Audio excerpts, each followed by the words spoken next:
As mesas de madeira escura do restaurante Ouro Preto, no coração do bairro da Berrini, em São Paulo, eram testemunhas silenciosas da rotina de Ricardo Albuquerque. Aos 43 anos, Ricardo carregava o peso da Albuquerque Tech, um colosso da indústria tecnológica avaliado em bilhões. Tinha conquistado tudo no mundo dos negócios, mas sentia que havia falhado miseravelmente na única área que importava, a paternidade. Ao seu lado estava seu filho, Gabriel. O menino de 7 anos tinha cabelos castanhos e olhos cor-de-mel, idênticos aos de sua mãe. Mas Gabriel era um fantasma silencioso. Há 3 anos, desde a morte de sua mãe, Helena, em um acidente de carro na Marginal Pinheiros, do qual ele havia saído fisicamente ileso, Gabriel parou de falar. Mutismo seletivo traumático, diagnosticaram os médicos. O som estava aprisionado em seu corpo. Ricardo tentou de tudo. 12 psicólogos diferentes, terapeutas de brinquedos, fonoaudiólogos. Centenas de milhares de reais gastos em clínicas renomadas em São Paulo, Nova York e Zurique. Nada. Gabriel permanecia em um silêncio impenetrável, comunicando-se apenas com gestos de cabeça, desenhos e sinais pontuais. Cada noite, Ricardo olhava o filho dormir e sentia a dor excruciante de sua incomunicabilidade. Naquele sábado de novembro, Ricardo havia levado Gabriel ao restaurante Ouro Preto, um local elegante, mas acolhedor, que frequentavam com Helena. Talvez as memórias felizes ajudassem, pensava ele, sem mais saber o que esperar. Sentaram-se à sua mesa habitual, perto da janela. Gabriel olhava para a rua movimentada da Berrini em silêncio, imóvel, distante. A camareira que se aproximou da mesa era nova, Larissa Mendes. Ricardo nunca a tinha visto. Era jovem, talvez uns 25 anos, com cabelos castanhos presos em um rabo de cavalo e um uniforme impecável. O que imediatamente chamou a atenção de Ricardo não foi sua beleza, mas seu visível nervosismo. Suas mãos tremiam levemente enquanto segurava a caderneta, e seus ombros estavam ligeiramente curvados, como se quisesse ocupar o mínimo de espaço possível. Ela pigarreou a voz pequena e disse um sussurrado "boa tarde". Ela se preparava para perguntar o pedido quando Ricardo notou algo estranho. Larissa não estava apenas falando, ela estava movendo as mãos. Rápido, fluido, com movimentos precisos e intencionais. Ela estava usando libras, língua brasileira de sinais, enquanto falava em voz alta. Ricardo ficou confuso. Por que falar e sinalizar ao mesmo tempo? Então, ele percebeu algo que o paralisou. Gabriel estava olhando para a camareira. Não para fora da janela, não para o vazio, como de costume. Estava olhando para ela com uma intensidade que Ricardo não via há 3 anos. Seus olhos seguiam cada movimento das mãos dela. Sua cabeça levemente inclinada, a boca entreaberta. Larissa continuou a falar, suavemente, perguntando se queriam algo para beber, as mãos movendo-se em um balé silencioso. Então, ela fez algo completamente inesperado. Virou-se diretamente para Gabriel, agachou-se levemente para ficar ao nível dele e perguntou, usando apenas libras, sem voz, o que ele gostaria. Gabriel a encarou por longos 5 segundos, que pareceram a Ricardo uma eternidade. O menino não fez nada. Então, lentamente, ele levantou suas pequenas mãos e respondeu em libras. Suas mãos formaram o sinal para suco de laranja. Larissa sorriu. Um sorriso genuíno, quente. Sinalizou de volta que era uma ótima escolha. Ricardo sentiu algo explodir em seu peito. Gabriel estava comunicando-se. Estava interagindo com alguém que não era ele nem os especialistas pagos. Estava se comunicando com uma camareira que acabara de conhecer. Larissa levantou os olhos para Ricardo com extrema timidez, perguntando o que ele desejava. Ricardo mal conseguiu pedir um café, a voz rouca. Quando Larissa se afastou, Ricardo olhou fixamente para o filho. Gabriel havia voltado a olhar pela janela, mas havia algo diferente em sua postura, algo menos rígido. Larissa retornou com as bebidas. Colocou o suco de laranja na frente de Gabriel. Em seguida, fez algo que nenhuma camareira jamais havia feito. Pegou um pequeno bloco de anotações do bolso, Rabiscou rapidamente e colocou-o ao lado do copo de Gabriel. Era um desenho simples de um super-herói sorridente, com uma nuvem de fala que dizia "Olá", em libras desenhada. Gabriel pegou o papel, estudou-o por um longo momento e então, pela primeira vez em meses, sorriu. Uma pequena curva nos lábios, mas real. Ricardo sentiu as lágrimas queimarem em seus olhos. Durante toda a refeição, sempre que Larissa passava perto da mesa, Gabriel levantava os olhos para observá-la. E, a cada vez, ela fazia um pequeno sinal rápido. Tudo bem? Ou gostando da comida, ou simplesmente, olá, amigo. E Gabriel respondia com gestos, com expressões faciais mais animadas do que Ricardo via há anos. Quando chegou a hora de pagar, Ricardo parou Larissa. Perguntou sem rodeios: "Por que você usa a linguagem de sinais?" Larissa corou profundamente, baixando os olhos. Respondeu com a voz pequena que sua irmã mais nova, Isabela, era surda de nascença. Ela havia aprendido Libras desde a infância e desenvolveu o hábito de usá-la sempre, mesmo quando Isabela não estava por perto. Ricardo a olhou. Aquela moça tímida, aquela camareira, havia feito em 30 minutos o que 12 especialistas não conseguiram em 3 anos. Ela alcançou Gabriel, o fez se comunicar, o fez sorrir. Ele fez uma pergunta que mudaria tudo. Perguntou a Larissa quanto ela ganhava ali. Ela respondeu confusa: R$ 1.500 por mês, senhor. Ricardo pegou seu cartão de visitas, colocou-o sobre a mesa e disse algo que a fez empalidecer. Ele ofereceu R$ 15.000 por mês. Não para ser camareira, mas para passar tempo com seu filho, ensiná-lo Libras, ajudá-lo a se comunicar, a fazer o que acabara de fazer. Larissa o encarou, as mãos tremendo na caderneta. Ricardo continuou: "Não quero te comprar, mas estou desesperado por ajuda. Ajuda que aparentemente só você pode dar." Ele te olhou, se comunicou com você, sorriu. 3 anos, Larissa. Ninguém conseguiu isso. Larissa olhou para Gabriel, que a observava com aqueles olhos cor-de-mel. Depois, olhou para Ricardo, que a encarava com uma intensidade que era desespero puro, disfarçado de controle. Ela disse que precisava pensar. Ricardo assentiu. "Me ligue quando decidir."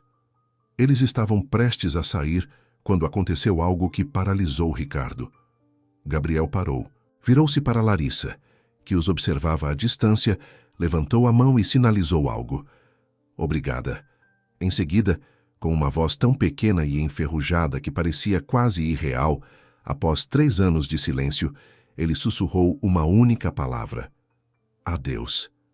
Ricardo se virou bruscamente, o coração batendo forte no peito.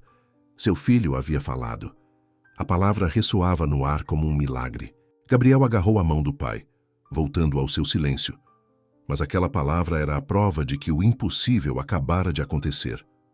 Larissa Mendes vivia em um pequeno apartamento em Itaquera, zona leste de São Paulo, com sua irmã Isabela, de 19 anos. Isabela era surda de nascença, brilhante, e cursava design gráfico na universidade. As duas estavam sozinhas no mundo. Seus pais haviam falecido há 5 anos em um acidente, deixando-lhes apenas dívidas e a dependência mútua. Larissa trabalhava como camareira há 3 anos em turnos duplos, economizando cada centavo para custear a faculdade de Isabela.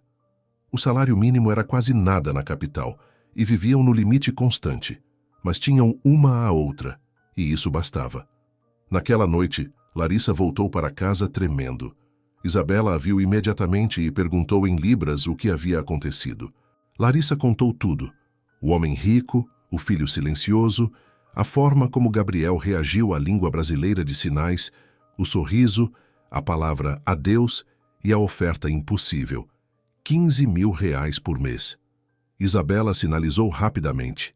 Era incrível. Ela precisava aceitar imediatamente. R$ 15.000 mudariam completamente suas vidas. Mas Larissa hesitou. Havia algo que a perturbava. Aquele olhar de Ricardo não era apenas de um pai desesperado. Era de um homem acostumado a comprar soluções. E se não funcionasse? E se ela criasse expectativas e decepcionasse? E se o menino voltasse ao silêncio e ela fosse culpada? No entanto, pensou em Gabriel, Aqueles olhos cor-de-mel tristes, a forma como ele a olhou, como se ela fosse alguém que finalmente o entendia. O pequeno adeus sussurrado com a voz enferrujada, de 3 anos de desuso. Se houvesse sequer uma chance de ajudá-lo, ela não poderia se negar. Quase à meia-noite, Larissa ligou para o número no cartão de visitas de Ricardo. Ele atendeu no primeiro toque, como se estivesse esperando ao lado do telefone. Larissa foi direta. Eu aceito, mas tenho condições. Não quero ser tratada como empregada. Quero ser tratada como alguém que genuinamente se importa com Gabriel. Não quero ser comprada, quero ajudar. Ricardo permaneceu em silêncio por um longo momento.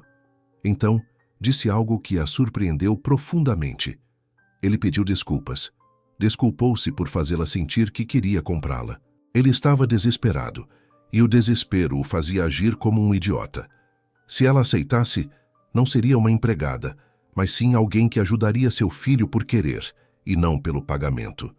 O dinheiro era apenas uma forma de permitir que ela dedicasse tempo a Gabriel sem se preocupar com as contas.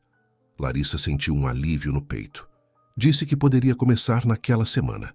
Ricardo deu o endereço. Uma mansão no Morumbi. Naturalmente, só os multimilionários viviam ali. A casa era exatamente como Larissa esperava. Enorme, moderna, minimalista e fria. Tudo branco, cinza, aço, nenhum porta-retrato, nenhuma cor, nenhuma vida. Parecia um museu. Ricardo a recebeu com visível constrangimento. Gabriel estava sentado no sofá, assistindo TV sem áudio, apenas legendas. Quando viu Larissa, seus olhos se iluminaram.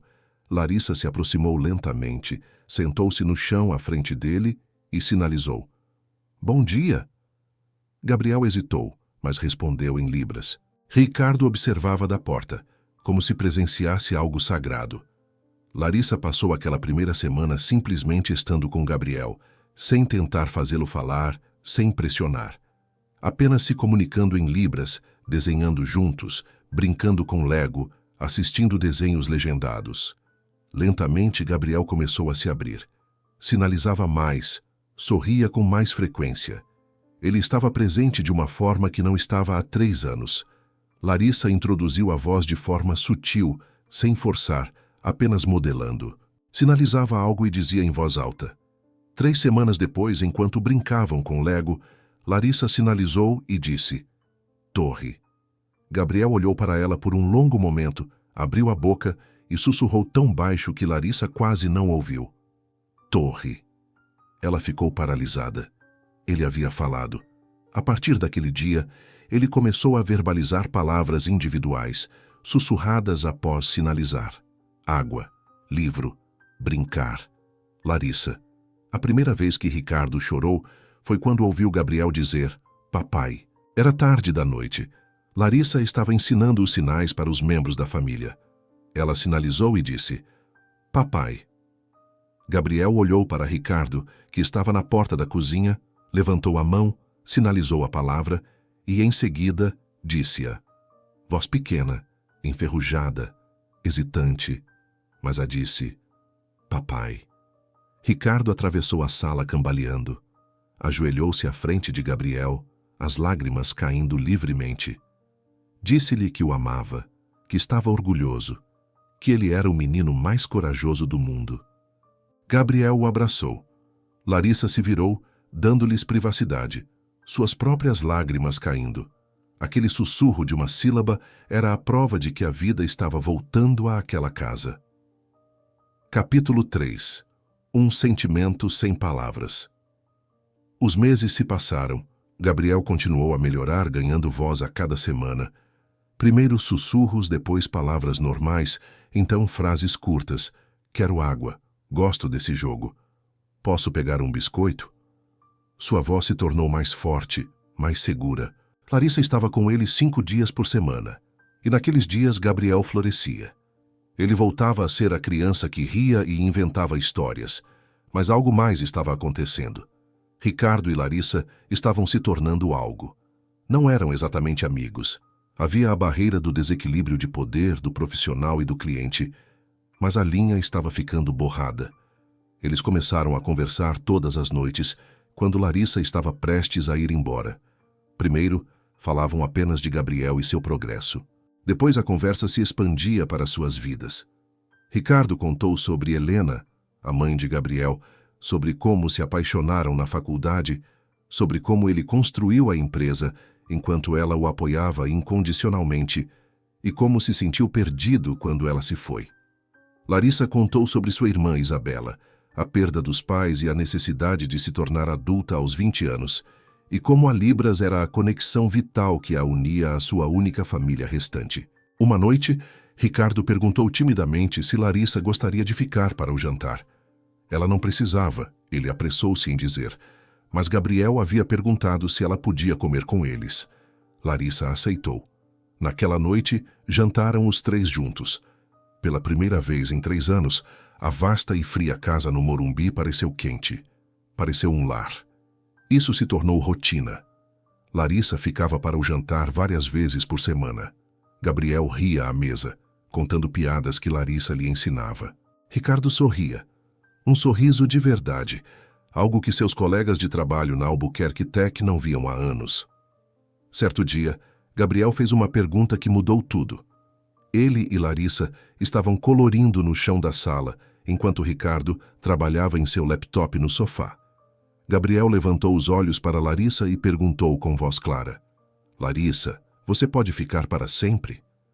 Larissa paralisou, a canetinha suspensa no ar. Ricardo levantou a cabeça do laptop, os olhos arregalados.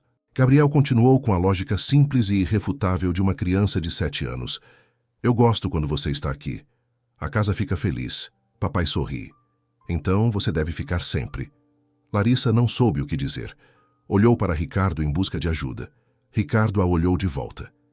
E naqueles olhos Larissa viu algo que a fez prender a respiração. Não era apenas gratidão. Era algo mais profundo, mais complicado, mais assustador. Ricardo pigarreou e disse suavemente a Gabriel que Larissa tinha a casa dela e sua irmã. Ele explicou que, embora ela não pudesse ficar para sempre, poderia visitá-los sempre. Gabriel ficou triste, mas aceitou. Larissa terminou a sessão rapidamente e foi embora mais cedo naquele dia, o coração batendo rápido demais. Naquela noite, Ricardo ligou. Ele se desculpou, caso Gabriel a tivesse constrangido. Larissa disse que não era constrangimento, era... Ela não sabia o que era. Ricardo permaneceu em silêncio por um momento. Depois disse algo que a fez gelar. "Gabriel não é o único que quer que você fique." Larissa perguntou o que ele queria dizer. Ricardo respirou fundo. Disse que nos últimos meses ficou claro que Larissa não era apenas alguém que ajudava seu filho. Ela se tornou parte de suas vidas. E ele havia desenvolvido sentimentos por ela que iam além da gratidão. Mas ele entendia se isso a deixava desconfortável. Entendia o desequilíbrio de poder, o fato de que, tecnicamente, ele a pagava. "Se você quiser ir embora, eu vou entender, mas eu não quero que vá." Larissa sentiu as lágrimas queimarem. Disse com a voz trêmula que ela também tinha sentimentos, mas estava aterrorizada. Ele era um CEO multimilionário. Ela era uma ex-camareira que abandonou a faculdade para sustentar a irmã. Eles viviam em mundos completamente diferentes. E se não desse certo, ela perderia não apenas ele, mas Gabriel. E ela não suportaria perder Gabriel. Ricardo disse suavemente que entendia e não pediria nada que ela não estivesse pronta para dar, mas queria que ela soubesse que, para ele, ela não era uma camareira. Ela era Larissa, a mulher que havia salvado seu filho, a mulher que trouxe luz à sua casa escura, a mulher pela qual ele estava se apaixonando. A semana seguinte foi estranha. Larissa continuava trabalhando com Gabriel, mas havia uma tensão no ar, olhares que duravam demais, mãos que quase se tocavam, palavras não ditas que enchiam o quarto. Gabriel, com a estranha intuição das crianças, sentiu que algo estava errado. Ele perguntou a Larissa se ela estava triste. Larissa disse que não, apenas pensativa. Gabriel perguntou: "É porque você gosta do papai?" Larissa engasgou, corando furiosamente. Como ele sabia? Gabriel explicou com lógica simples, mas devastadora. "Papai olha para você como olhava para a mamãe nas fotos antigas. E você olha para ele igual. Então vocês gostam um do outro. Então devem ficar juntos. É simples. Larissa riu, apesar das lágrimas. Disse que não era tão simples assim. Gabriel perguntou: por que não? Larissa não soube responder. Por que não era simples? Porque tinha medo. Medo do julgamento dos outros. Medo de não ser suficiente. Medo de que fosse bom demais para ser verdade. Naquela noite, Ricardo a impediu de ir embora. Precisamos conversar. Sentaram-se na enorme sala, que agora parecia menos fria, cheia de desenhos de Gabriel, construções de Lego, cor e vida. Ricardo disse que entendia os medos dela, mas tinha uma proposta. Não é romântica, apressou-se em dizer, vendo-a se alarmar. Era uma proposta prática. Ele queria contratá-la oficialmente, não como babá de luxo, mas como terapeuta de comunicação. Ele pagaria por sua formação e certificação profissional. Ela tinha um talento natural. Fez mais progresso com Gabriel em 6 meses do que 12 profissionais em 3 anos. Ela poderia se tornar uma profissional de verdade e ajudar outras crianças. E quanto a nós dois, continuou Ricardo, podemos ir com calma, sem pressão. Apenas ver onde isso nos leva. Mas eu não quero que você saia da minha vida, nem da vida de Gabriel. Eu não posso. Larissa sentiu algo se quebrar dentro de si, mas era uma ruptura boa, como gelo derretendo. Ela disse: sim. Sim a tudo, à formação, a eles, a ver onde isso os levaria. Ricardo sorriu. Aquele sorriso raro e bonito que transformava o CEO frio em um homem vulnerável. Ele segurou a mão dela e, pela primeira vez, ela não a retraiu. 1 ano se passou. Gabriel tinha 8 anos e falava normalmente. Frequentava a escola regular, fazia amigos.